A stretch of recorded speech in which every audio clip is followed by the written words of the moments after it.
आज हम लोग मैथमेटिक्स में लाभ हानि में पिछला छूटा हुआ सवाल के बारे में जानेंगे। पिछला में जो पहले में लाभ हानि हम लोग पढ़े थे, उसमें से कुछ सवाल जो बच गया था उसके सवाल में हम लोग पढ़ेंगे। इसमें सीक्वेंस वाला एक सवाल पूछता है। क्या होता है सीक्वेंस? देखिए सीक्वेंस होता क्या है, जैसे मान लीजिए कि एक आदमी दूसरे को बेचा, दूसरा फिर तीसरे को कोई सामान बेच दिया, तो लास्ट में जो खरीदा और शुरू में जो बेचा, ये दोनों की कंडीशन, जैसे मान लीजिए कि हिसाब आपको यहाँ दे रहे हैं। देखिए ए ने एक साइकिल बी को 20% लाभ पर बेची। ठीक है, पहला पार्ट हो गया। ए ने बी को बेच दिया, फिर वो बी क्या किया, सी को 25% के लाभ पर बेच दिया। फिर सी इस साइकिल को कितना में खरीदा था? 1000 रुपया में खरीदा। तो कह रहा है कि ए इस साइकिल को कितना में खरीदा था। अब देखिए कहानी, क्या आदमी हो गया? 3 आदमी हो गया। यहाँ पर कौन कौन हो गया? 3 आदमी। एक हो गया ए, एक हो गया ए, दूसरा हो गया बी, तीसरा हो गया सी।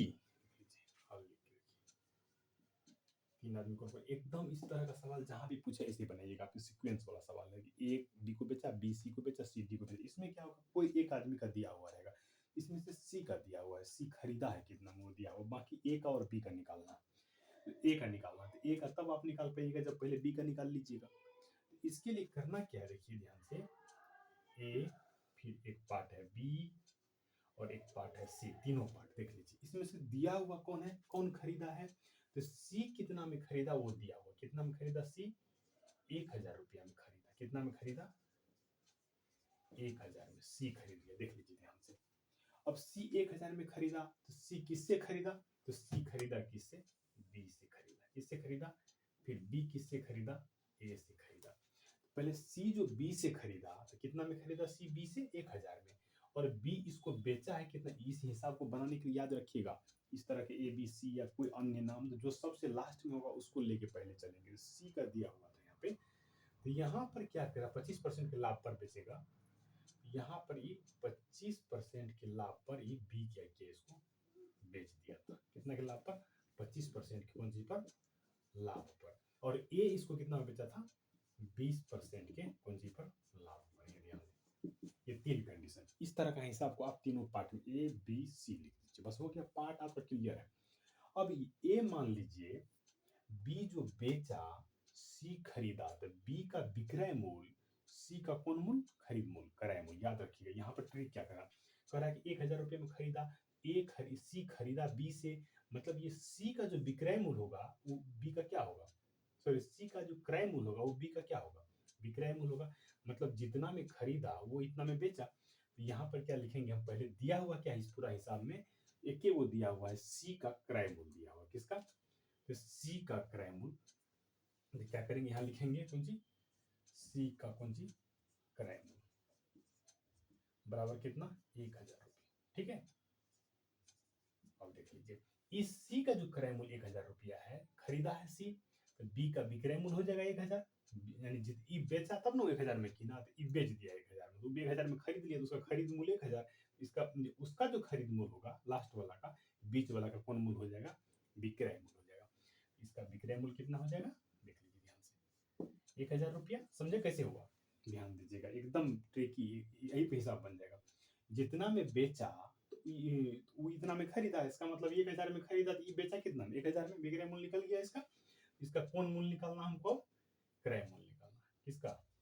कह रहा है सी का, ए का निकालने के लिए। तो ए का तब निकलेगा जब बी का क्रय मूल्य मालूम हो। मान लीजिए ए जितना में बेचेगा बी उतना में खरीदेगा, तो बी कितना में खरीदा वो तो मालूम नहीं है, तो निकालेंगे बी का कौन सी? क्रय मूल्य। इसका निकालिए, इसका क्रय मूल्य क्या हो जाएगा बी का? तो इसका सूत्र लगाइए, लाभ दिया हुआ है तो कौन स्थिति में? प्रतिशत लाभ की स्थिति में क्रय मूल्य का सूत्र क्या होता है? विक्रय मूल्य गुना 100, ये होता है। विक्रय मूल्य गुना 100 बटे 100 प्लस प्रतिशत लाभ, ये सूत्र होता है। देखिए ध्यान से, विक्रय मूल्य कितना हो जाएगा आपका? 1000 गुना कितना? 100 बटे 100 प्लस प्रतिशत लाभ में क्या हो जाएगा? 25, ये हो जाएगा। यहाँ देखिए 1000 गुना 100 बटे 125, 25 कम से काटिए, 25 पंचा 25 चौका, इसको काटिए 20, 200 बार, यानी 800 रुपया। कितना रुपया निकल गया क्रय मूल्य इसका बी का? 800 रुपया में खरीदा बी। जब बी 800 में खरीदा तो ए कितना में बेचा होगा? 800 में ए का कोण मूल, ए का ई कोण मूल हो जाएगा 800, ए का हो जाएगा विक्रय मूल। ध्यान दीजिए, ये खरीदा है तो ए से खरीदा है तो ई जितना में खरीदा उतना में बेचा, इसका ई 800 क्या हो जाएगा, इसका विक्रय मूल। यानी जो उसका क्रय मूल इसका विक्रय मूल, जो इसका क्रय मूल इसका विक्रय मूल। यहाँ पर विक्रय मूल हो जाएगा ए का कितना, 800 रुपया। देखिए ध्यान से 801 रुपया हमको निकालना है, ए का कौन मूल, कर ए कितना में खरीदा, ए का क्रय मूल, तो क्रय मूल लगा दीजिए सूत्र यहाँ पर। ए का क्रय मूल क्या हो जाएगा, वही सूत्र लगेगा फिर लाभ वाला, विक्रय मूल गुना कितना 100 बटे 100 प्लस क्या हो जाएगा प्रतिशत लाभ। ये क्या हो जाएगा, विक्रय मूल कितना है यहाँ पर, यहाँ पर विक्रय मूल हो जाएगा, देखो ये 800 रुपया है, 800 गुना हो जाएगा 100 बटे 100 प्लस प्रतिशत लाभ में कितना हो जाएगा 20 हो जाएगा। 800 गुना कितना 100 बटे कितना हो जाएगा 120, इसको काट दो, कट गया, ही कितना हो जाएगा 6 दूना 12, इधर हो जाएगा कितना 400 दूना 800, फिर और काट दीजिए, 3 दूना 6, 5 दूना 10, 500 का 20, कितना बच गया 2000 बटे 3। इतना रुपया में क्या किया था, खरीदा था। यही आपका आंसर। कैसे निकाले देखें, 3 पार्ट हिसाब का हो गया, एक पाटीदार एक पाटीदार, ठीक है। इस तरह से तीनों पार्ट करके निकालिए। कहीं भी इस तरह का हिसाब पूछेगा सीक्वेंस वाला, इस तरह के हिसाब में 2 कंडीशन होगा, या तो इसका दिया हुआ रहेगा या तो इसका दिया हुआ रहेगा, फर्स्ट वाला नहीं तो लास्ट वाला, बीच वाला कहीं नहीं। इसका मतलब हम हमेशा प्रोसेस करेंगे, कहीं भी 3 आदमी 4 आदमी 5 आदमी का सीक्वेंस वाला लाभ हानि में हिसाब पूछे तो उस हिसाब को बनाने के लिए सबसे पहले आप उस सब को एक तरफ से लिख दीजिएगा, किसका कितना दिया हुआ वो लिख दीजिएगा, जो नहीं दिया हुआ उसको आप निकाल लीजिएगा, बस हिसाब बन गया, कुछ नहीं, यही हिसाब का तरीका है। लेकिन निकालने का तरीका क्या होगा, वहां कंडीशन होगा कि सीक्वेंस में निकालना पड़ेगा। ऐसा नहीं कि मान लीजिए सी दिया हुआ, सी से डायरेक्ट ए नहीं निकलेगा, सी से